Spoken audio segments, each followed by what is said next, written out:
Ottessa Moshfegh, a book which I could think of many adjectives to describe: grotesque, bizarre, unfocused, pointless, but good. I don't think that would be one. So in 2023, I believe I read Ottessa Moshfegh's My Year of Rest and Relaxation, which was my introduction to her work. It was kind of an anomalous book for me to read, but I kind of just read it on a whim, and surprisingly, I actually ended up quite liking that book. It had a very distinct tone to it. It was very blackly humorous, but the premise of it was just, kind of intriguing enough that honestly, I just came away, you know, rather liking it actually. As far as pop literature goes, I think that book's pretty good. By pop literature, I'm referring to a book which is not like a thriller or a sci-fi novel, something that's definitely going for kind of a more literary sensibility, but which is not very demanding and pretty easily accessible. Again, as far as pop literature goes, I think My Year of Rest and Relaxation is actually a pretty good work. But this book, Lapvona, was a different story altogether. Um, to put it bluntly, this book was not very good at all. Or so I thought. I did not have the same positive reaction to this book as I did to My Year of Rest and Relaxation, but I'm going to explain myself as best I can and tell you why that is. So, Lapvona, when this book came out, I think it came out in 2022. I remember it making some waves. I remember seeing quite a few reviews and blurbs about it out there. But I didn't read it then because I wanted to wait till it made it to paperback. Um, but yeah, it was quite a drop off, for me at least, from My Year of Rest and Relaxation. The quality of this book is quite low, I think. But like I said, I'm going to try to tell you why that is, why I think that is. So, um, the story of Lapvona takes place in a medieval village named Lapvona. That is the name of the village, which is the setting for this story. Again, it takes place in some kind of medieval fiefdom, although it really doesn't make much effort for um, historical accuracy or evoking any kind of authentic historical atmosphere. But anyway, so it takes place in some kind of medieval fiefdom ruled over by a rather weird and flippant lord named William, not William, but William.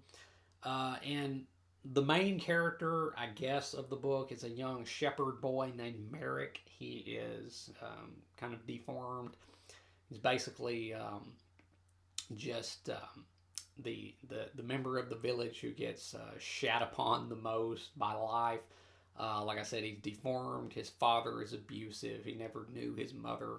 He thought she died, but really she's been, I guess, in hiding in a convent as a nun throughout his life. But one day he ends up killing the son of William the Lord, but in a kind of odd twist of fate. William decides to just adopt Merrick to replace the son that he killed. So Merrick, the poor lowly shepherd boy, goes to live with the Lord in his manor. And then a severe drought strikes the village, and calamity ensues as the villagers have to scramble just to stay alive and end up cannibalizing each other in some instances. And then there's this old kind of witchy woman named Ina who is in here, who was the wet nurse to Merrick and a lot of other characters in the book, actually. And she's in the mix here doing some stuff. This book is very, very short on like coherent plot. It's a very kind of rambling, unfocused affair. But anyway, so eventually, Merrick's mother, the nun who he thought was dead, returns. She gets impregnated again by Merrick's father. But the villagers, including the Lord, think that because she's a nun that she has to thereby be a virgin. So they view this as like a virgin birth, the nativity sort of. So they think that this baby which will be born is basically like the Messiah, like the second coming of Christ. So there's kind of a big hullabaloo as William marries Agatha, the nun, Merrick's mother, and wants to try to use the Christ child, or what they believe to be the Christ child, as his kind of golden goose for renown and power and such. But then ultimately there are some shenanigans, some poisonings, and William dies. Merrick ends up unexpectedly becoming Lord of the Realm, and then that's kind of just where it ends. So yeah, that's Lapvona. This book, uh, as I said, is very unfocused. It's very loose in terms of plot. In fact, I don't even know how much of a plot you can really say it has. Um, I think that's a major weakness against it. So first of all, let's just talk about the writing of this. Ottessa Moshfegh is not a bad writer. It was something that I remarked upon when reading My Year of Rest and Relaxation, that she can turn a good phrase at times. I do think that she is not by any means a bad prose stylist.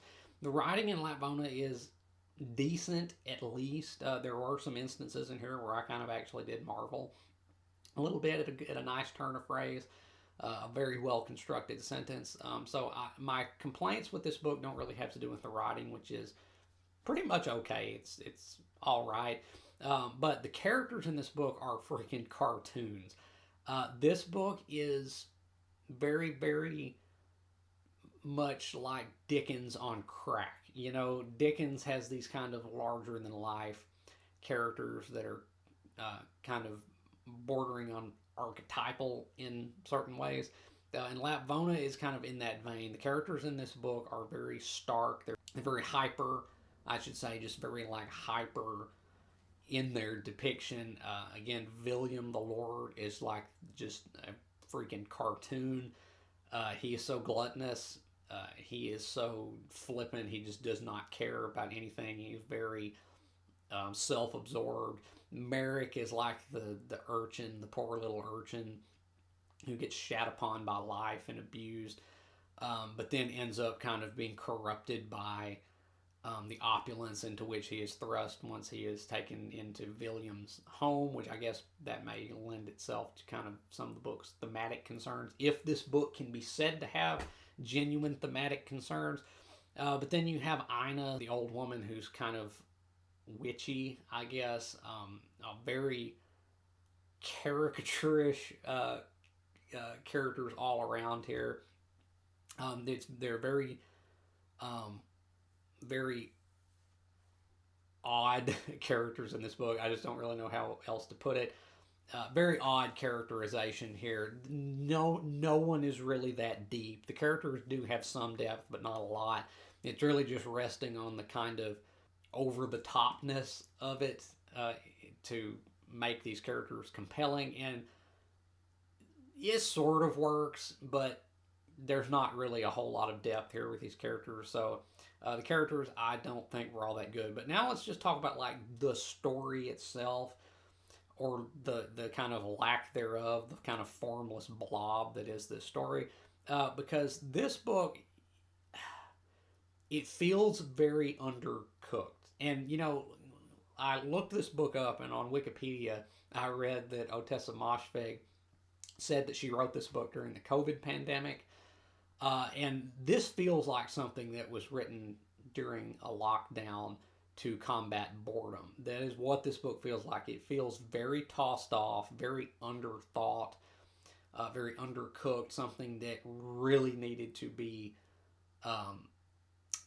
dealt with more thoroughly, needed to actually, I think, have some kind of point to it, because I don't really see all that much point to this book. It is so nasty, and it is so grotesque, and that's kind of, I guess, par for the course with Ottessa Moshfegh, or at least going off of my prior experience with her reading My Year of Rest and Relaxation. One thing that I noted about that book is that Ottessa Moshfegh's style is kind of in your face. Her books really do not shy away from like nastiness and grossness, lots of defecation, kind of just nastiness in a very like visceral, literal sense. And it's kind of bordering on juvenile, but I think I myself, I think, am someone who can really appreciate a juvenile tone and kind of a juvenile sense of humor if it is well balanced, if it is not overdone. And I think it's a real testament to My Year of Rest and Relaxation that that book also kind of has some puerile elements to it, but it's offset enough with seriousness that it actually contributes well to the book's overall execution, to where it's kind of mordant but not like it doesn't overdo itself. Lapvona lacks that balance. This book is so nasty, it is so grotesque, it is so pointlessly mean spirited and cruel that it's just kind of nihilistic in tone, honestly, and it just feels so freaking edgy. It really does. Like, the book, I suppose, maybe was going for some kind of critique of religion and societal power structures. It's kind of, there's so much like negative commentary in here about like the religious elements of the society of Lapvona, how it's all just a sham. The priest is just screwing the villagers, and it's all just, you know, furthering the wealth of William and whatnot and his power. And also there's kind of some commentary, I guess, with some haves and have-nots kind of things. But it's nothing that you haven't probably seen done before and done better, because this book, once again, is just very unfocused.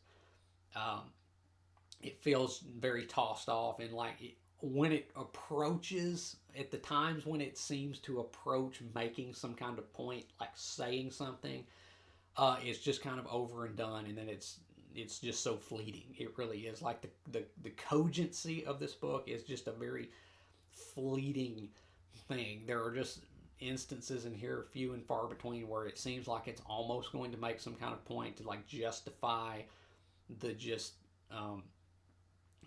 the grotesqueness of it, but it never really feels like it does. It's just a very scattershot and, once again, kind of undercooked affair that honestly just sort of sucked. This book was honestly just kind of stupid. That's what I found Lapvona to be. I just found it to be very stupid, very shallow. And, you know, maybe it thought it was being clever. Maybe Ottessa Moshfegh thought that she was being clever when writing this book, and that she was going to write some kind of incisive, penetrating critique of religion and some kind of Marxian criticism about the haves and have-nots of society and the bourgeois, you know, class structure or whatever. Maybe, again, it's kind of, your guess is as good as mine with this book, because it just seems to have no point to me. It just kind of has an inkling of a point at times, I think. So yeah, the story of Lapvona just sort of sucked. And there's also just, there's at least one element of like magical realism in here, where the character of Ina, the old woman, just like replaces her own eyes with the eyes of a horse. Like, she just pulls out her own eyes and pulls out the eyes of this horse and shoves the horse's eyes into her sockets, and then she can like see again because she's blind prior to that in the book. And that kind of magical realist element just comes out of nowhere, and it feels so out of place because it's never really like questioned. Like, none of the other characters are like, that's not how anatomy works. Like, I mean, it kind of changed the overall tone of this book from being one that's at least somewhat grounded and trying to be quote unquote serious, to being I don't really know what it was going for after that point. But Lapvona was not a very good book, I think. I think it is just kind of a pointless, unfocused, needlessly grotesque and cruel book with flat out cartoonish characters, but which does admittedly have some at least decent writing to it. So to rate Lapvona, I'm going to give Lapvona a D plus. That is what I'm going to give this book. Again, the writing has some admirable aspects to it, but that's pretty much it. Otherwise, this book is just lame. It feels just shallow and stupid, and it was kind of just a waste of my time reading it.